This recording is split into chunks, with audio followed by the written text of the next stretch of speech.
Okay, so imagine a whole new continent opening up right before our eyes. A massive frontier packed with resources and just unbelievable strategic power. Well, that's not science fiction. It's happening right now, at the very top of our world, in the Arctic. And believe me, it has kicked off a brand new global race.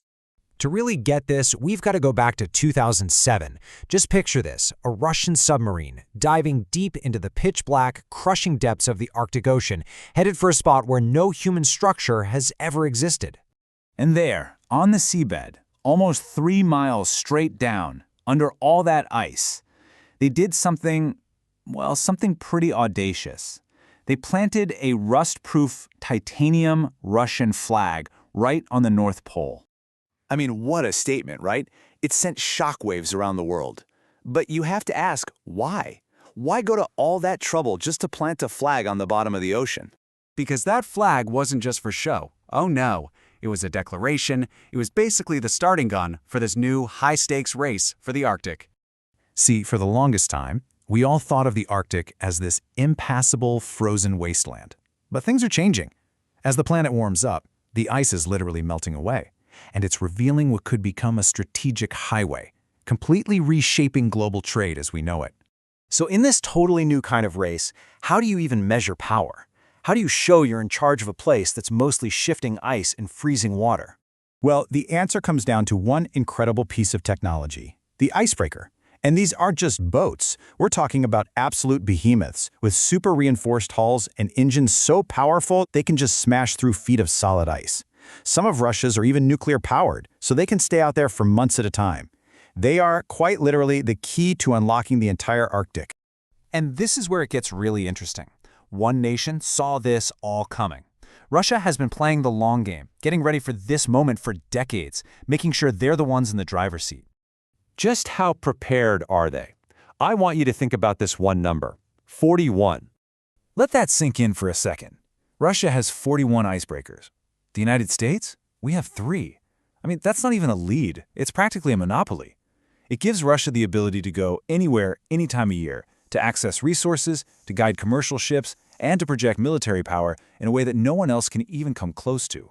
But you know, having this massive fleet isn't just about showing military muscle. That's only half the story. The other half is all about the money, a massive economic prize that could change everything.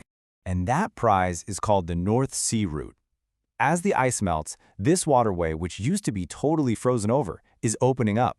It runs right along Russia's northern coast, and it's becoming a new superhighway for global commerce. Think about it. It's a huge shortcut. It shaves weeks off the trip between Europe and Asia.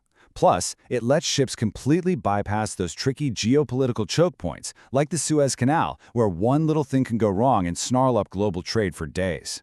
And for Russia, it's a golden ticket to ship its massive reserves of natural gas to markets all over the world. So this scramble for the Arctic is leading to some pretty wild geopolitical moves. Which brings us to the very strange and absolutely fascinating puzzle of Greenland. You'll probably remember this, right? A few years ago, the headlines were everywhere. The United States wanted to buy Greenland. And, the idea was mostly laughed off. People just thought it was a completely bizarre fantasy.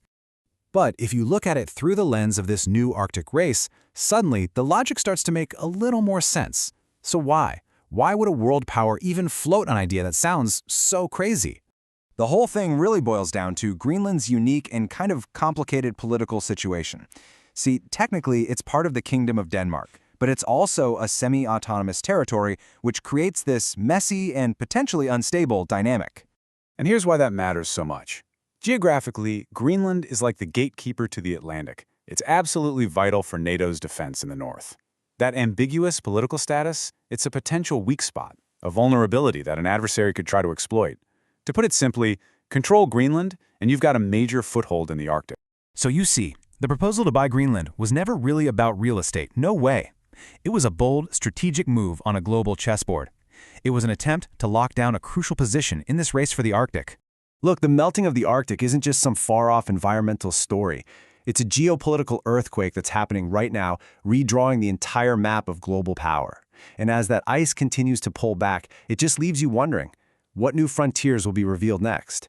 and what new conflicts will follow in a world that is changing faster than we ever thought possible.